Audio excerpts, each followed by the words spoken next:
Hoje a gente vai ver o diagrama de atividades da UML, certo? Nesse diagrama de atividades, para essa aula, a gente vai continuar com a nossa bibliografia, que é o ML Guia do Usuário, desenvolvendo aplicações com o ML e utilizando o ML e padrões. Tá, diagrama de atividade. O diagrama de atividade, ele tem por propósito focalizar um fluxo de atividades que ocorrem internamente em um processamento, dentro de um período de tempo. Essa versão do diagrama de atividades, ele está muito mais coerente com um diagrama de fluxo de dados, ou um workflow. Então, ele é bem parecido com o workflow, né, onde a gente vai ver as atividades e vai ver de onde vem essa atividade e para onde ela envia a próxima atividade. O diagrama de atividades completo é ligado a um classificador, como um caso de uso, um pacote ou implementação de uma operação. Vamos lá. Vamos começar a ver o diagrama de atividades por partes. Então, eu tenho a ação, que é a action. O que é a ação? É a atividade básica existente para a especificação de um comportamento que venha representar alguma transformação ou processamento na modelagem de um sistema. Então, a ação é algo que vai ser executado. Um exemplo de ação aí seria preencher a nota. Quando a gente está aí lançando nota para o aluno, o preencher nota é uma ação do diagrama de atividades.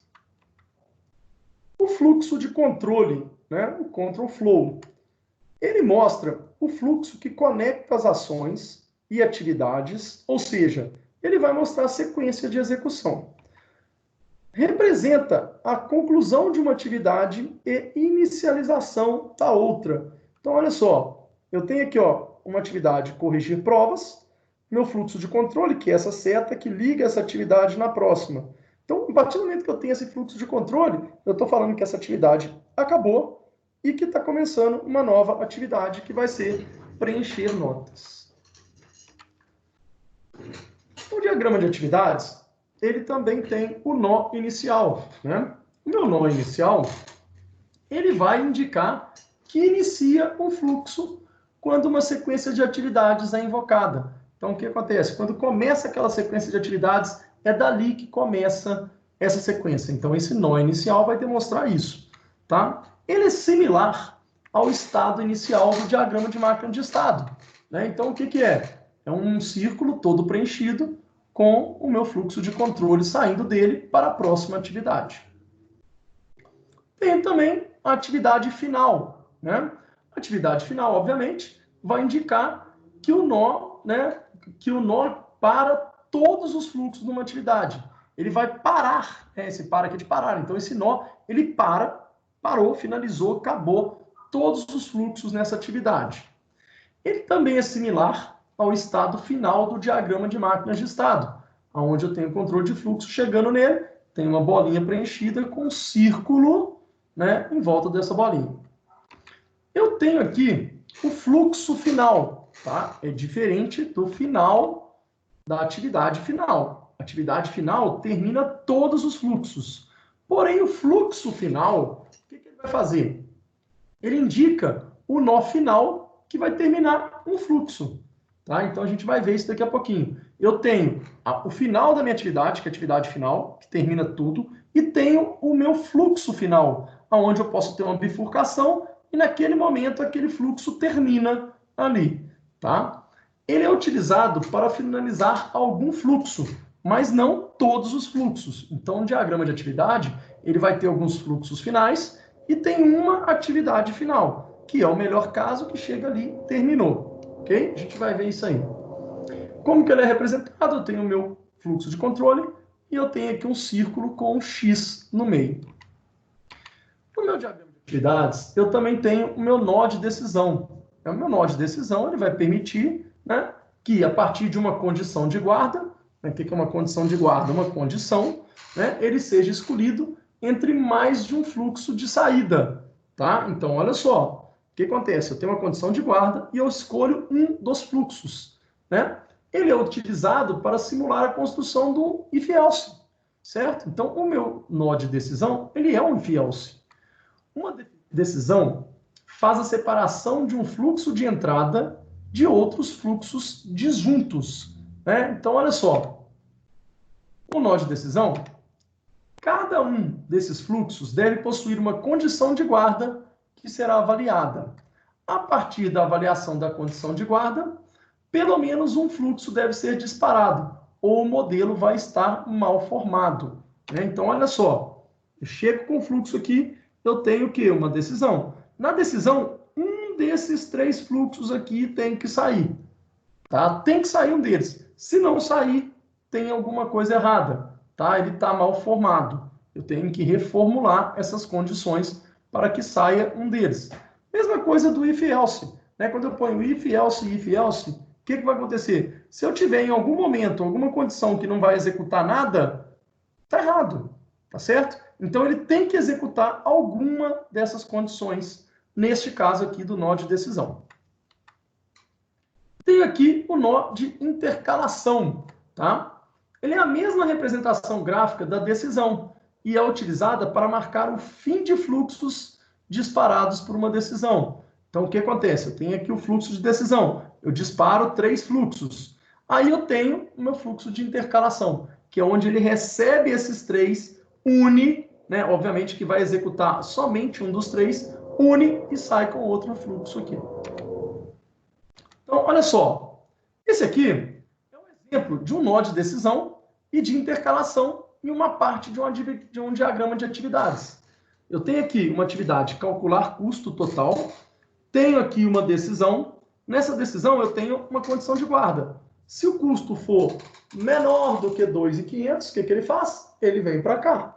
Ah, e se o custo for maior do que 2.500? Eu tenho que obter autorização, tá certo? Obter autorização, ele vem cá e mostra o meu nó de intercalação, onde ele vai juntar os dois que saem do meu fluxo, do meu nó de decisão. Intercalou, eu tenho outro fluxo para uma outra atividade. Nesse caso aqui, emitir carnê. Tá? Então, olha só, essa decisão, quando o cara chega aqui com o valor do custo, ou ele é menor do que 2.500, ou ele é maior igual a 2.500. Tá vendo? Se eu puser só maior aqui, se chegar aqui e o fluxo for 2.500, ele para. Então, ele está mal formado. Tá? Eu tenho que reformular isso aí, tá? Para ele poder seguir uma das suas, dos seus fluxos aí, para poder continuar o meu diagrama.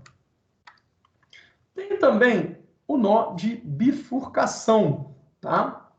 A bifurcação, ela vai separar um fluxo de entrada em vários fluxos concorrentes, sendo que todos eles são disparados ao mesmo tempo. Vamos ver isso aí. A representação gráfica é feita através de uma linha grossa, no formato de uma barra. Então, eu chego aqui, né, com o fluxo, ele vem aqui, faz a minha bifurcação, onde ele divide em vários fluxos que saem ao mesmo tempo. Vamos ver um exemplo, né? Primeiro vamos ver o nó de união, depois a gente vê um exemplo disso aí. A união é o nó que vai sincronizar múltiplos fluxos concorrentes, ou seja, a união concatena os fluxos de regiões concorrentes em um único fluxo simples. A representação gráfica é feita através de uma linha grossa no formato de uma barra. Então, eu tenho o quê? Tá? Eu tenho aqui os fluxos chegando, certo? E aí eu tenho a minha união, aonde que eu vou unir esses fluxos que são concorrentes, né? E só depois que todos os 3 chegarem aqui, que eu disparo esse outro fluxo aqui, tá certo? Então, isso aqui, ó, eu tenho aqui um exemplo de uma bifurcação e de uma união, tá? Então, eu tenho aqui, ó, a atividade abrindo o arquivo. Essa atividade, na hora que chega aqui, tem uma bifurcação. Qual que é essa bifurcação? Quando a gente está lá digitando um texto lá, você está abrindo o texto, né? Quando você está digitando, não, quando você está abrindo um documento do Word muito grande, o que ele faz? Ele vai carregando e exibindo, correto? Então, ele faz os dois ao mesmo tempo. Ele carrega e exibe. E só depois que ele consegue carregar e exibir tudo, que ele vai liberar a edição desse texto. Então, aqui eu tenho uma bifurcação, esses dois fluxos aqui, né, saem concorrentes, tem 2 atividades, que executam ao mesmo tempo, né? Não necessariamente no mesmo tempinho, mas elas executam e só depois que as duas terminam, eu tenho um nó de união para que eu possa fazer a minha próxima atividade. Beleza. Agora a gente vai falar um pouquinho de raias, né? As ações ou atividades, elas podem ser organizadas dentro de raias, que são usadas para agrupar responsabilidade para aquelas ações ou atividades. Frequentemente, correspondem às unidades organizacionais no modelo de negócio. Então, olha só, um diagrama de atividades, ele pode ser dividido visualmente nessas raias, né? Cada qual separada de sua raia vizinha por uma linha sólida vertical de ambos os lados. Vamos ver aqui um exemplo, a corinha mesmo. A ordenação relativa das raias não tem um significado semântico. Não interessa essa ordenação, tá? Eu vou mostrar daqui a pouquinho. Cada ação é representada por uma raia e os fluxos podem atravessar as zonas das raias. Como assim, Ivan?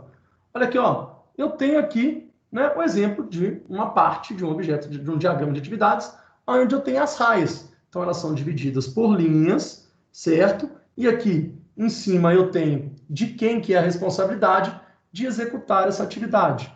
Então, eu tenho aqui, ó, o estoquista, a responsabilidade dele é liberar a mercadoria. Tem o cliente, né, que a responsabilidade dele é solicitação de compra, efetuar aquela solicitação de compra, né? E aqui eu tenho o quê? Eu tenho uma bifurcação, aonde eu tenho que efetuar o pagamento e o vendedor tem que lançar essa venda. Somente depois disso tudo eu tenho aqui uma união, aonde ele pode liberar essa mercadoria.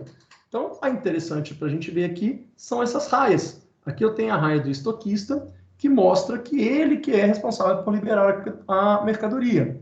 Tenho aqui a minha raia do cliente, né, onde mostra que ele é responsável de fazer a solicitação de compra e de efetuar o pagamento. E tem aqui a raia do vendedor, que é responsável por lançar essa venda. Tá? Então, a gente pode fazer essas raias para poder mostrar quem é responsável por qual atividade. Ainda sobre raias, na OML 2.0, acrescentaram uma segunda maneira de mostrar essas responsabilidades, que são os nomes de divisão, né? Que são os partition names. Este caso é usado quando não é possível mais fazer o uso de raia, quando fica muito grande. Na representação, deve-se colocar o nome dentro, né, da parte responsável, entre parênteses, no retângulo da ação. Então, olha só, eu tenho aqui o nome, que é o cliente, entre parênteses, é responsável por efetuar este pagamento. Tá certo? Então, eu posso fazer no meio de raias, né, da maneira de raias, ou também posso fazer colocando o nome desse cliente aqui. Aqui eu tenho, né, um diagrama de atividades aí, né, um exemplo de um diagrama de atividades. Tem um estado inicial, aí aqui eu tenho preparando a liberação do produto, tá? Aí aqui eu tenho uma bifurcação, aonde que vai executar essas duas partes aqui. Somente depois que executar as duas, é que ele vai fazer essa união e vai emitir a nota fiscal. Preparou a liberação do produto. Então, eu vou separar o produto em estoque e embalar esse produto. Mas eu não emito a nota fiscal enquanto não chegar para mim esse fluxo aqui. Aí aqui eu tenho, né, verificando programação do caminhão de entrega. Aqui eu tenho o quê? Decisão. Nessa decisão, eu tenho duas condições de guarda. Está atrasado? A pergunta da decisão. Ah, beleza, está atrasado? Tem atraso. Então, com o atraso, remaneja as entregas e logo depois ele vem e emite a liberação para entrega. Ah, não tem atraso, não. Ele já passa direto para a liberação de entrega aqui. O que acontece? Por que aqui eu tenho só uma decisão, por exemplo, não tem uma injunção? Porque aqui ele tem só uma pergunta para saber se vai ou não executar uma outra atividade. No melhor caso, ele já passa para outra atividade. Se eu tivesse aqui uma outra atividade, eu teria que ter aqui uma injunção para poder unir essas duas decisões e sair com outro fluxo. Beleza, senhores? Então, isso aí que a gente tem para passar sobre diagrama de atividades. Eu espero que tenha ficado claro e qualquer coisa estaremos à disposição. Muito obrigado.